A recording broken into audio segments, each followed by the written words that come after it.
Getting back to Eric, would you like to talk about Samsung charges on unlawful D&D charge collections by Costco? Yeah, so this was a case that was just filed at beginning of April 24 by Samsung, obviously a massive MNC that's also I believe a top 10 US importer.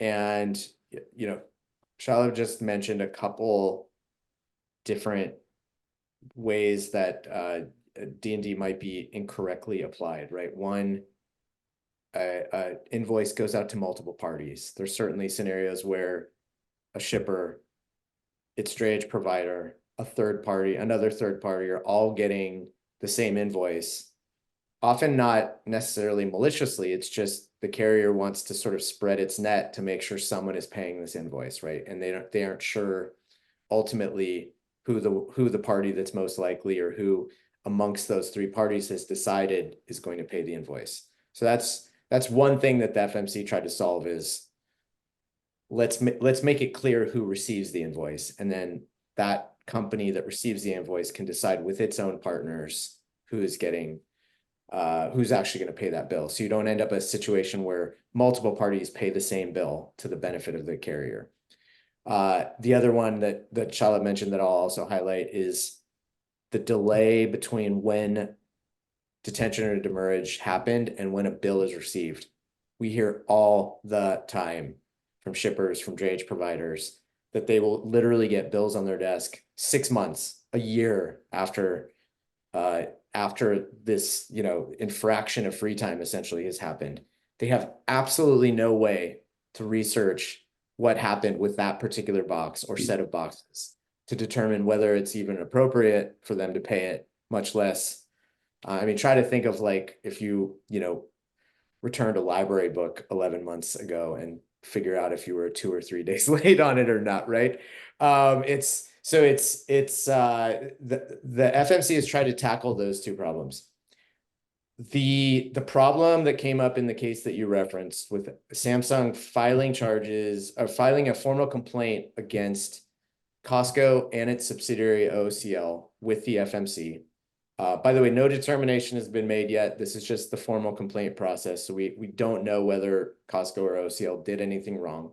But what Samsung is accusing the two carriers that are part of the same group of doing is essentially assessing charges, D&D charges, when Samsung had no ability to get access to its containers. So these were, I believe, I was just looking at this case again to familiarize myself because I knew we might want to talk about this. This was on merchant haulage, which refers to when the shipper themselves organize the dray leg of a move. And essentially what Samsung is saying is it was impossible to organize drayage because the containers were just not being made available. And because in ways that were outside of Samsung or its drayage provider's control.